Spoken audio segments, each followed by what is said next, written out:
Bueno, muy buenos días para todos ustedes. Gracias, Luis, a José Zambrano, a su esposa, a Margaret, a mi amigo Sergio Escobar, Bernardo que nos acompaña también. Comencemos a lo que vinimos, democracia en las Américas.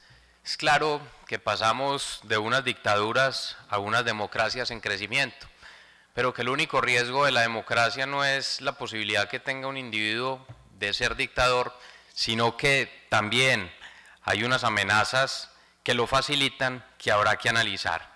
En América Latina, hoy la tercera parte de la población, 180 millones de personas, viven en la pobreza. De ellas, 71 millones de personas viven por debajo de la pobreza, extrema pobreza.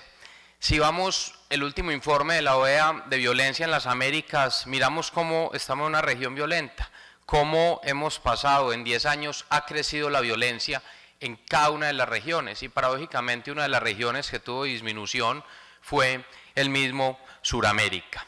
Pero cuando uno le pregunta a la mayoría de los alcaldes en América Latina, alcalde, ¿usted qué va a hacer por la seguridad de sus ciudades? Dicen, cámaras y pie de fuerza, eso es muy importante, pero ¿dónde está la inversión social que se tiene que hacer y que tiene que empujar las economías y que tiene que ayudar a consolidar la democracia en las Américas? Es una mezcla fundamental. Un caso que es importante mencionar es Medellín. Nosotros fuimos la ciudad más violenta del mundo en 1991. O sea que también en este espacio sí hay que decir que sí es posible, que hay que seguir trabajando, que claro que tenemos retos, pero son más las responsabilidades y para eso tienen que ser sobre todo los nuevos liderazgos. Miren, la seguridad integral, y hay que pensar qué pasó en la seguridad.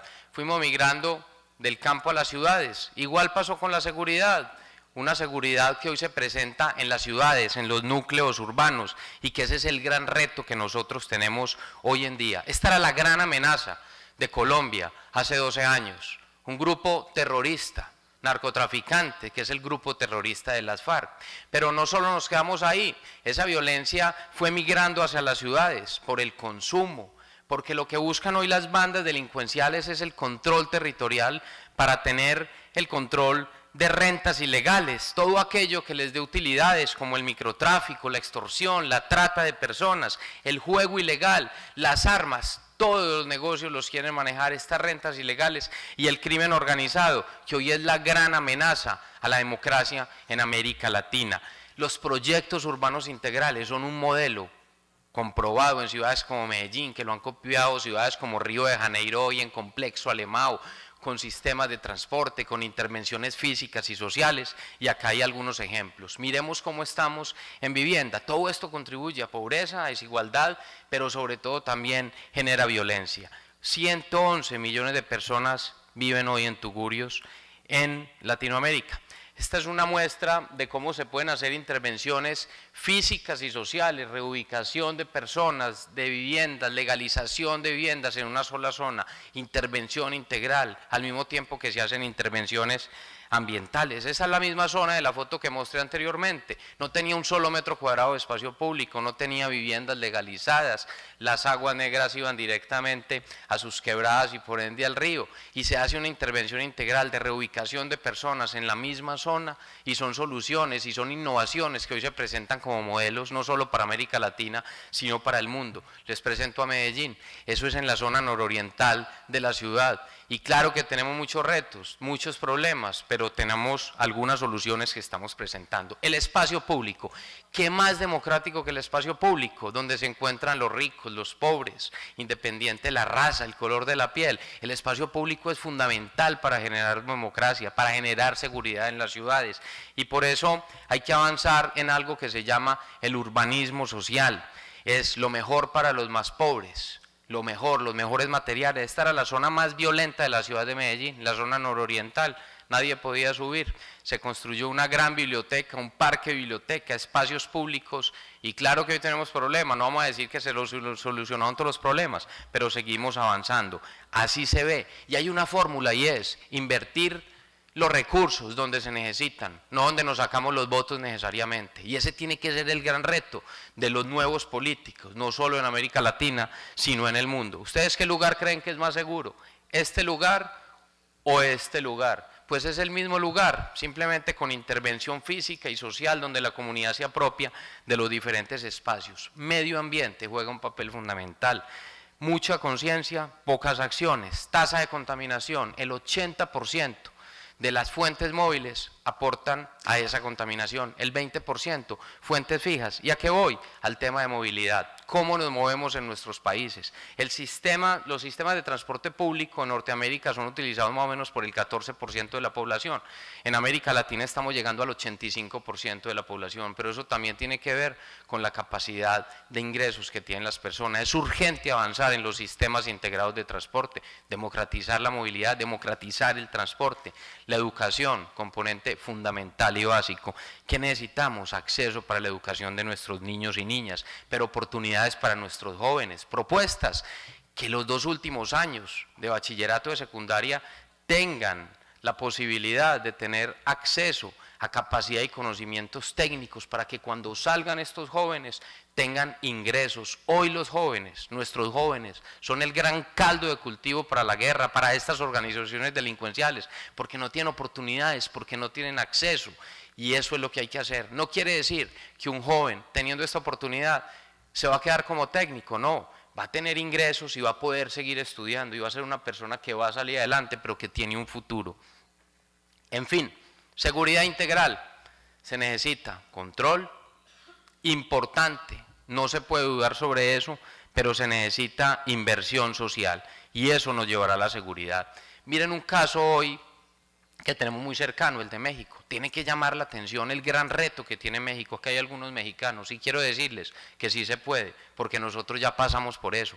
No tenemos el problema solucionado, pero sí hemos avanzado mucho. Esa es la gran realidad de lo que tenemos, como una banda criminal como los Zetas controla todo el Golfo de México, como la familia Michoacán tiene poder sobre una región, como el Sinaloa lo hace, y es una gran realidad, pero todo va a través de las rentas ilegales.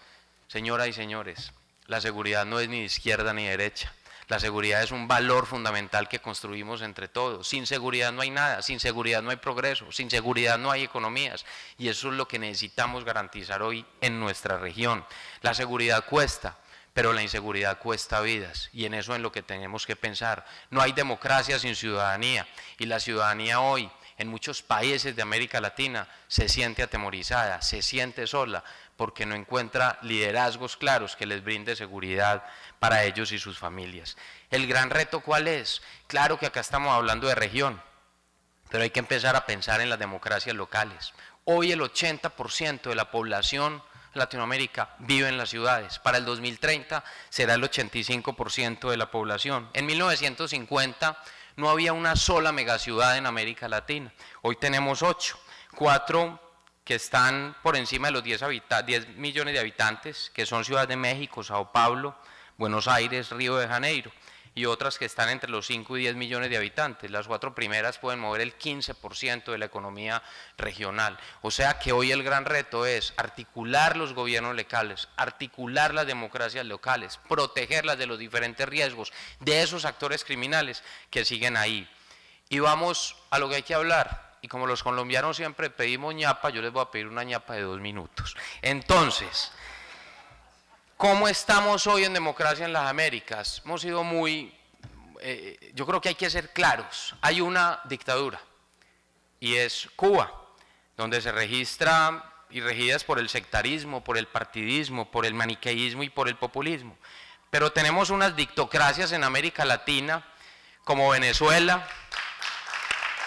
como Nicaragua, Ecuador, Bolivia, y yo creo que en este mapa podríamos ir juntando algunas más, como inclusive Argentina, donde son gobiernos elegidos democráticamente, pero aplican características de las dictaduras anteriormente mencionadas: parcialidad judicial, control de poderes, restricción de libertades, expropiación, nacionalizaciones, persecución política y judicial a la oposición, populismo y lucha de clases. América Latina no puede ir de regreso a los extremos que fracasaron, uno de los cuales fue la utopía de la estatización y el otro la utopía del desmonte del Estado. Ni desmonte del Estado ni estatización. Miren lo que pasa para nosotros como país, la gran tragedia de tener países vecinos tolerantes con el narcotráfico, inclusive socios. Estos son el tráfico aéreo sospechoso, que lógicamente sabemos para qué se utiliza, y miren de los países desde donde está saliendo y hacia donde está yendo. Esos son informes importantes que tienen que ser tenidos en cuenta. La corrupción es lo que genera todo esto. Es el impuesto, la corrupción es el impuesto más caro que pagan los pobres y se refleja en América Latina. Y yo no puedo dejar de hablar, siendo colombiano, de lo que está pasando en nuestro país y hacer algunas reflexiones. Les presento a las FARC. Estas son las FARC, las del lado izquierdo, no las que están en Oslo. Las FARC, hay que dejar claro que no son ninguna organización revolucionaria política, ni mucho menos son oposición. Son un grupo terrorista que, además de ser el cartel de narcotráfico más grande del mundo, se ha burlado del pueblo colombiano en ocasiones en las que todo el país le apostaba a la paz mientras ellos hacían la guerra. Han intensificado sus ataques a la fuerza pública y a los civiles indefensos. Dicen en medio del proceso que víctimas son intrascendentes. Dicen además que no secuestran ni tienen secuestrados, y sobre todo que no tienen que ver nada con el narcotráfico. Cuando le preguntaron a Iván Márquez y a Santrich en Oslo, en la rueda de prensa, si estaban listos o preparados para pedir perdón, la respuesta de Santrich, en tono de burla y riéndose y cantando, dice: quizás, quizás, quizás. Esa es la voluntad que ha tenido y que tienen las FARC. Quieren definir políticas sociales como la reforma agraria, y yo me pregunto, ¿con qué autoridad lo quieren hacer cuando lo único que siembra las FARC son minas y coca?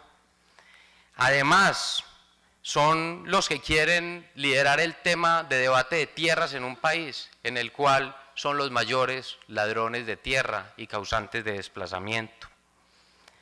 O sea, que tiene una estrategia de comunicación que les ha venido funcionando. Tienen a una querida Tania para ellos, no muy querida para nosotros, una guerrillera terrorista holandesa, que lo que hacen es que es una mujer joven que refresca la imagen de los viejos comandantes barbados y canosos. El video de reggaetón que saca las FARC hace poco es la muestra y confirma que hace parte de la estrategia mediática de mostrar que están renovados. Pero sin embargo, su discurso, como pudo verse en Oslo, sigue siendo el mismo de hace 50 años. Hay una estrategia de imagen y de cosmética, pero el fondo e intenciones siguen siendo los mismos. Están en zona de confort, se legitiman ante el mundo, juegan de locales en Cuba, donde hay una dictadura que siempre ha estado más del lado del grupo terrorista de las FARC que el pueblo colombiano trabajador. Hoy podemos decir que hay mucho en juego. No es cierto que si el proceso fracasa, aquí no pasó nada. Sí pasa y mucho. Lo que hay en Cuba es un congreso de las FARC. Se volvieron a reencontrar, o para firmar la paz, o para reorganizarse para la guerra. Y finalmente, la política internacional no se puede convertir en una regla de cortesía a espalda de los valores democráticos. Muchas gracias a todos.